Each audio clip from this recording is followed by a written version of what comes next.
ಸಾರ್ವಜನಿಕ ಪರೀಕ್ಷೆಗಳಲ್ಲಿ ಅಕ್ರಮಗಳ ತಡೆ ತಿದ್ದುಪಡಿ ಮಸೂದೆ 2026ಕ್ಕೆ ರಾಜ್ಯಸಭೆ ಅನುಮೋದನೆ ನೀಡುವುದರೊಂದಿಗೆ ಸಂಸತ್ ಅನುಮೋದನೆ ನೀಡಿದಂತಾಗಿದೆ. ಲೋಕಸಭೆ ಬುಧವಾರ ಅನುಮೋದಿಸಿದ್ದ ಮಸೂದೆಯನ್ನು ರಾಜ್ಯಸಭೆ ಗುರುವಾರ ವಿಸ್ತೃತ ಚರ್ಚೆಯ ನಂತರ ಅಂಗೀಕರಿಸಿದೆ.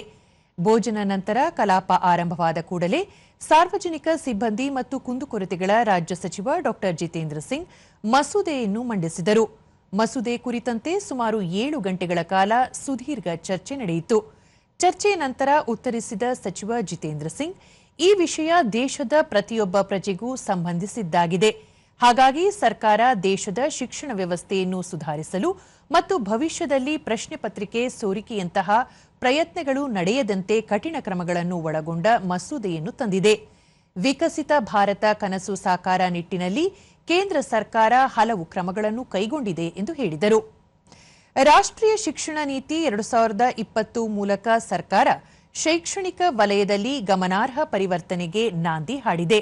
ಅಲ್ಲದೆ ಏಮ್ಸ್ ಆಸ್ಪತ್ರೆಗಳ ಹೆಚ್ಚಳ, ವೈದ್ಯಕೀಯ ಸೀಟುಗಳ ಹೆಚ್ಚಳ ಸೇರಿದಂತೆ ಉನ್ನತ ಶಿಕ್ಷಣದಲ್ಲಿ ಭಾರಿ ಬದಲಾವಣೆಗಳನ್ನು ತಂದಿದೆ ಎಂದು ತಿಳಿಸಿದರು.